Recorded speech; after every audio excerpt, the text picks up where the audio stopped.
बिस्मिल्लाहिर्रहमानिर्रहीम। अस्सलाम वालेकुम। उम्मीद है आप ठीक होंगे, खैरियत से होंगे। तैयब बलोच आपकी खिदमत में हाजिर है। जी, मैं इस वक्त मौजूद हूँ ये PDM का धरने पे। तो ये धरना तो अभी इख्तिताम पजीर हो गया, क्योंकि PDM के सरबराह मौलाना फजल रहमान ने जो है वो अब आखिरी खिताब किया है। और ख़िताब जो है उसमें उन्होंने अदलिया के अंदर जो कुछ हो रहा है, जो कुछ चीफ जस्टिस उमर अता बंदियाल और उसके हम ख्याल जजेस कर रहे हैं, वो सारा कुछ उन्होंने अवाम के सामने जो है वो बयान किया है। लेकिन इसके साथ साथ उन्होंने बरमला कहा है कि अब जब हम दोबारा आपको कॉल देंगे तो उस वक्त आपने फिर से आना है, लेकिन इससे ज़्यादा तादाद के साथ, स्ट्रेंथ के साथ और ज़्यादा जोश के साथ जो है वो आप यहाँ पर आएँ। तो ये अभी के लिए जो है वो ये तो मामला इख्तिताम पजीर हुआ है। लेकिन दरअसल वजह क्या थी, ये धरना क्यों बुलाया गया था, एहतजाज क्यों किया गया था? दरअसल उसकी वजह भी यही थी कि अवाम को जो है वो हक़ाइक़ सामने बताए जाएँ कि जिस तरीके से ये सुप्रीम कोर्ट जो मेरे अक़ब पे देख रहे हैं, बिल्कुल इसी सुप्रीम कोर्ट के सामने ही जो है वो मौलाना फजल रहमान का जो है वो कंटेनर भी लगाया गया था। और वहाँ से PDM में शामिल तमाम सियासी जमातों के कायदीन ने जो है वो खिताब भी किया। अब उसका मकसद क्या था? उसका मकसद यही था कि चीफ जस्टिस उमर अता बंदियाल और उसके हम ख्याल जजेस को जो है वो वार्निंग देना था कि अगर आपने इमरान खान की, जो एक दहशतगर्द बन चुका है, जिसने फौजी तनसीबात पर हमला किया है, जिसने पाकिस्तान की मईशत का बट्टा बिठाया है, जिसने जो है अपने ज़ाती मफाद और इक़्तिदार की हवस के लिए जो है वो पूरे पाकिस्तान का जो है वो दिवालिया निकाल दिया है, जो अभी तक बाज नहीं आ रहा अपनी करतूतों के साथ, और फिर जहाँ तक कि वो आलमी इस्तेमार के एजेंडे के ऊपर कार फरमा है, पाकिस्तान को श्रीलंका बनाने की वो कोई कसर जो है वो नहीं छोड़ता, कोई कमी जो है वो नहीं रहने देता, वो हर मुमकिन कोशिश कर रहा है। तो ये दरअसल जो आज का एहतजाज था वो एहतजाज इसी वजह से था कि चीफ के इमरान खान के जो ईमानदार जजेज़ हैं, जो इस सुप्रीम कोर्ट में बैठकर इमरान खान की जो है वो सहूलतकारी कर रहे हैं, उनको भी जो है वार्निंग देना मकसद था। और इसके साथ साथ ख़ुद इमरान खान को भी जो है वार्निंग देना मकसद था। और फिर इमरान खान के जहाँ जहाँ पर सहूलतकार बैठे हैं उनको जो है वो बतलाना मकसद था कि अब वो दिन गुजर गए हैं कि जब सरे राह इमरान खान की सहूलतकारी होती थी।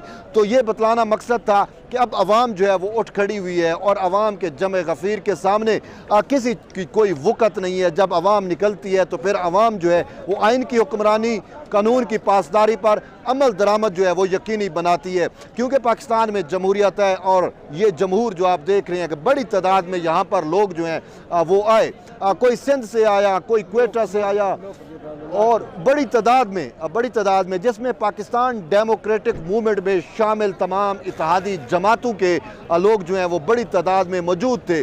तो ये मुज़ाहरा दरअसल सुप्रीम कोर्ट में बैठे हुए उन जजेस के लिए एक वार्निंग था। और आज PDM के जो जितने भी पॉलिटिकल लीडर थे, बाशमूल PDM के सरबराह मौलाना फजल रहमान, वो सब का एक ही मुतफ़िका जो है वो ये फ़ैसला था कि चीफ जस्टिस उमर अता बंदियाल जो है वो इस्तीफ़ा दें। उनसे आज इस्तीफ़ा मांगा जाता रहा, और ये अवाम जो है ये भी इसी हक़ में है कि भाई चीफ जस्टिस उमर अता बंदियाल जो है वो इस्तीफ़ा दें। वजह ये है कि आपने ख़ुद देखा कि जब आइन और कानून को सुप्रीम कोर्ट में मसलूब किया गया, यही PDM की जमातें थी।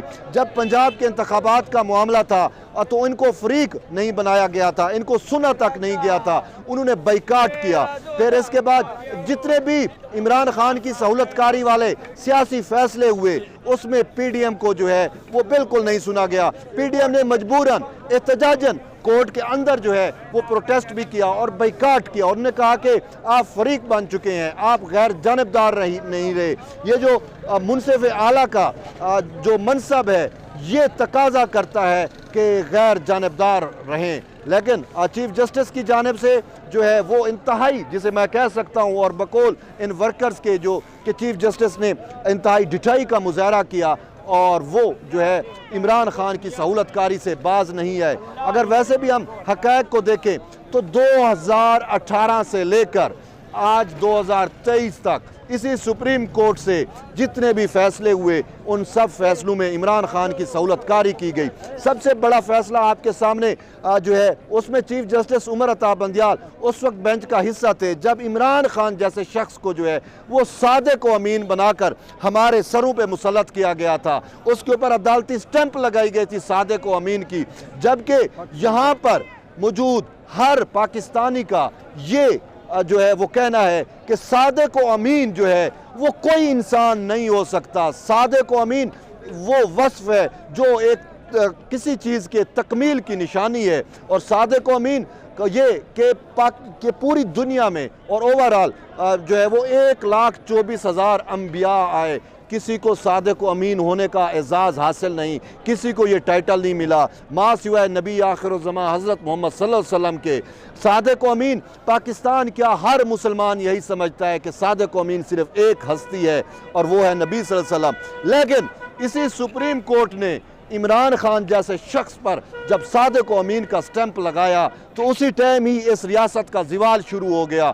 और पर वहाँ से ये ज़िवाल होता हुआ आज आप देख रहे हैं कि ये मुल्क जिस कैफियत में गया और जिस मईशत से लेकर अखलाकियात तक, मज़हब से लेकर जो है वो हमारे समाज तक सब जो है वो मिलिया मेट हो गया। और इसमें यही सुप्रीम कोर्ट और इसमें बैठा हुआ चीफ जस्टिस उमर अता बंदियाल अवाम के मुताबिक बराबर का कसूरवार है। और फिर जब हमने देखा कि हमारे जो अस्करी एस्टेब्लिशमेंट है जब वो कफ़ारा अदा करने पर तुल गई और वो कफ़ारा अदा भी कर रही है तो ये चीफ जस्टिस और उसके हम ख्याल जजेस जो हैं ये कफ़ारा अदा करने की बजाय बिल्कुल ढिठाई के साथ सामने आ गए और सरेआम इमरान खान की सहूलतकारी शुरू कर दी। और फिर चीफ जस्टिस उमर अता बंदियाल की सासू माँ की ऑडियो आपने सुनी होगी कि उसकी सासू माँ जो है वो आइन और कानून से जो है वो बालातर हो गई। फैसले जो हैं वो अब जब सासू माँ के कहने पर होने शुरू हो जाएं तो फिर आइन, कानून, इंसाफ सब जो है वो मसलूब हो जाता है। और हमने देखा भी सही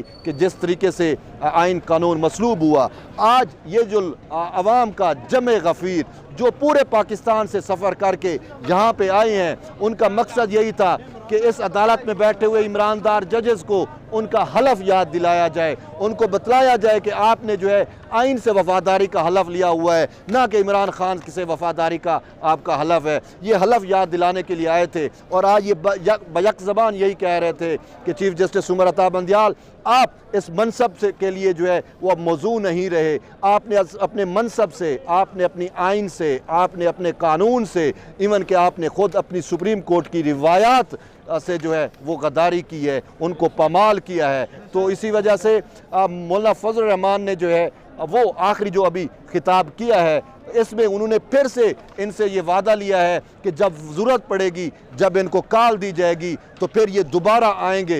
अब ये एक वार्निंग है बेसिकली, ये इन ईमानदार जजेस को भी एक वार्निंग है कि अगर ये बाज आ गए, ये तौबा तायब हो गए, इन्होंने कफ़ारा अदा करना शुरू किया तो फिर तो मामलात ठीक चलेंगे। अगर इन्होंने कफ़ारा अदा ना किया और इसी तरीके से जिस तरीके से इन्होंने किया कि इमरान खान के लिए सहूलतकारी की, देखें आज तक पाकिस्तान क्या दुनिया के किसी अदालती नज़ीर में मुझे बता दें कि एक मुलजिम, एक मुजरिम जो है बल्कि एक दहशतगर्द जिसने फौजी तनसीबात पे हमले किए हों, उसको कोई मुनसिफ आला या चीफ जस्टिस के ओहदे पर बैठा हुआ शख्स जो है वो गुड टू सी यू के, खुश आमदीद के कभी देखा?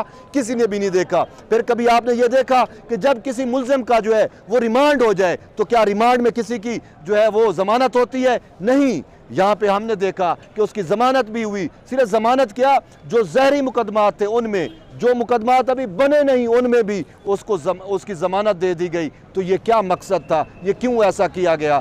सिंपल सी बात है कि ये उमर अता बंदियाल आपके सामने है कि कई दफ़ा केसेस में कह चुका है, जब इमरान खान की सहूलतकारी के केसेस सुनता है तो कहता है कि हम जो है वो इबादत समझकर ये केस सुन रहे हैं। यानी कि ये वो शख्स जिसने इमरान खान पे सादिक अमीन का स्टैंप लगाया, फिर उसके बाद ये जो है वो इमरान खान के लिए सहूलतकारी को इबादत समझता है। तो अब जब जो शख्स इमरान खान जो लंदन में प्ले बॉय के नाम से मशहूर है, जिसको पाकिस्तान का बच्चा बच्चा यहूदी एजेंट के नाम से जानता है, ये उसके लिए जो है वो सहूलतकारी को ऐन इबादत समझता है। तो इसके बाद मैं और क्या कह सकता हूँ। तो बहरहाल अभी जो एहतजाज है वो अपने अख्ताम को पहुँच चुका है। अब गेंद जो है वो सुप्रीम कोर्ट के इन ईमानदार जजेस की कोर्ट में है। अगर वो बाज आ जाते हैं, अगर वो आइन व कानून और अपने हलफ के मुताबिक फ़ैसले करते हैं तो ठीक, अगर वो नहीं होंगे तो शायद वो वक्त दूर नहीं, जिस तरीके से इन्होंने कोर कमांडर के घर पे हमला किया, जिस तरीके से